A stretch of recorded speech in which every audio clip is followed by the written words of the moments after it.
Hey guys, this is Danny and welcome to this update video on the tropics. And so in this video we're going to be talking about our systems. We have tropical storms Peter and Rose, which are still there, and we also have those two disturbances to talk about, Invest 98L, as well as what is the remnants of Odette. And so before I go into details,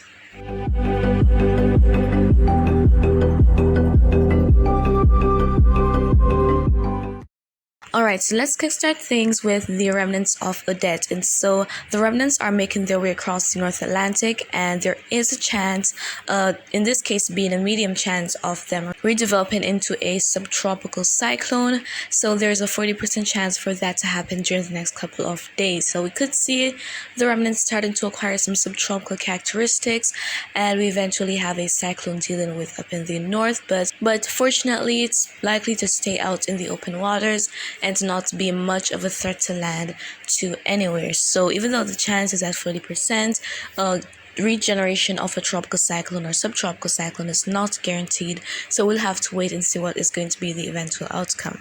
Alright, so now let's go ahead and talk about our tropical storm. So first up we have Rose, and so Rose is located out in the open waters, and as of right now it is accelerating to the northwest at 20 miles per hour, and it has maximum sustained winds of 45 miles per hour. So as of right now it is starting to succumb to the unfavorable conditions that it is entering. So we're expecting gradual weakening throughout the rest of the day and through really the rest of this week. So by Saturday it is expected to become post-tropical, and it is going to be making its way up to the northeast, not being much of a threat to anywhere. And so taking a look at it on satellite, here we have it. The cyclone is not blooming so nicely, and we have some shower and thunderstorm activity taking place mainly towards the east of the center of the system. So we're just going to see Rose dissipating as time goes by, and it isn't much of a concern right now. And so now let's move on to Peter. And so as of right now, Peter has sustained winds of 50 miles per hour, and it is accelerating westward at 12 miles per hour. So during the next couple of days, it is going to be making a curve out into the open waters. So it's not going to be moving straight to the northwest and making its way to the Bahamas or Florida, but it is going to be making a curve up to the north and then moving out to the northeast. And so there is the chance that the rainfall associated with this system could affect portions of the Leeward Islands, Puerto Rico, and Virgin Islands today, but things are not expected to be bad because the system is quite weak right now. So let's take a look at it on satellite. So here we have it, and the storm force winds are actually mainly to the northeast of the center of the cyclone, and so we don't see a whole lot going on right now for it on satellite. We don't see a whole lot of shower and thunderstorm activity, no spots of very deep convection. So it is in a shared environment, which is the reason we have it looking so poorly organized. But as time goes by, it is just going to be dissipating and making its way up to the north. I would say from Bermuda, you want to keep an eye on this because the system might make its way quite close to your region, but that is not guaranteed to happen. So we really have to wait and see what is going to be the eventual outcome. But as of right now, if you're in the northeastern Caribbean, in the areas that I listed previously, please ensure that you are just aware of the fact that there is the potential for some rainfall.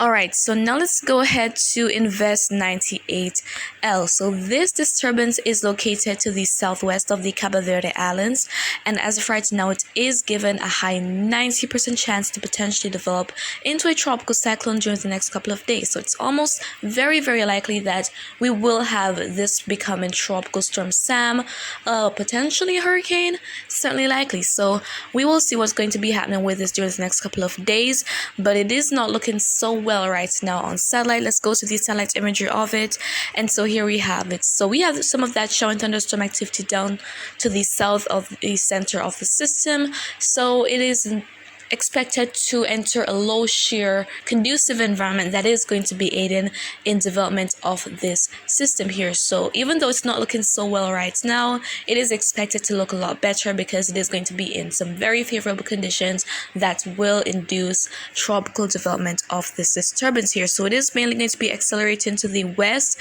and there is a possibility that it could enter the Caribbean, although I think the best chance is that it is going to be making its way up to the northwest and not making its way directly into the Caribbean. So I don't think that it is going to be moving in, but again, I could be wrong. Things can change, and we'll have to wait and see what's going to be the outcome.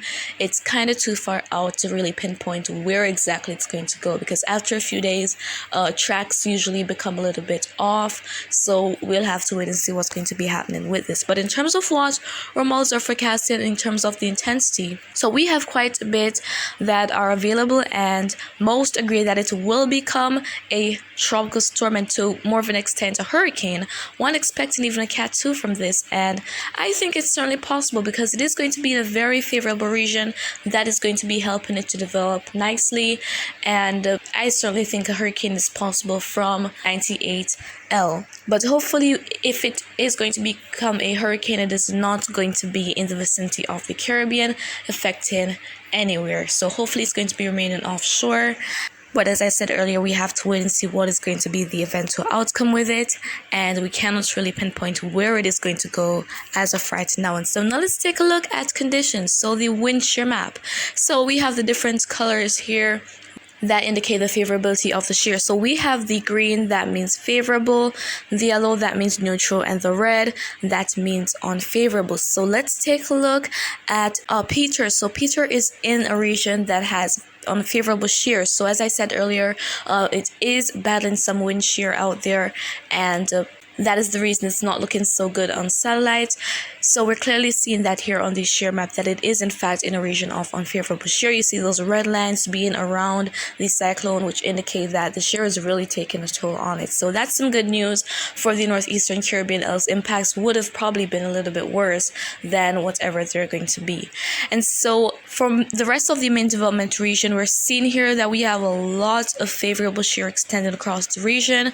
So that is really going to be what helps to fuel 98L. So once we don't have that shear interrupting, then we will definitely see gradual development of it. And so now let's move on to the Saharan dust.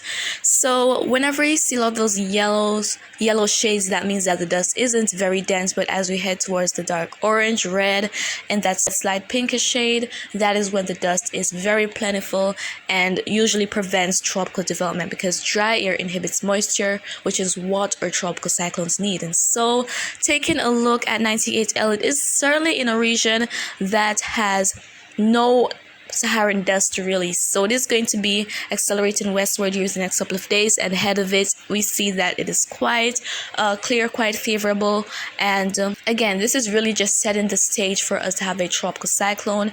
And if and when we do have development of this, as I said earlier, it will acquire the name Sam, leaving just 3 names on the list for the rest of the hurricane season. So if we have more than 3 storms, then we will use the auxiliary list. And so guys, that is really it for this update video on the tropics. And so again, we have Rose and Peter, which are sheared tropical cyclones that are weakening, and then we have 98L, likely to become our next tropical cyclone probably by the end of this week, and then we have the remnants of Odette, which could regenerate into a subtropical cyclone. And so guys, if you found this video to be quite informative, please give a thumbs up. And you can also share your thoughts with me in the comments or ask a question. I will try to respond as best and as soon as I can. And of course, remember to always weather wise, and I will keep you updated as time goes by.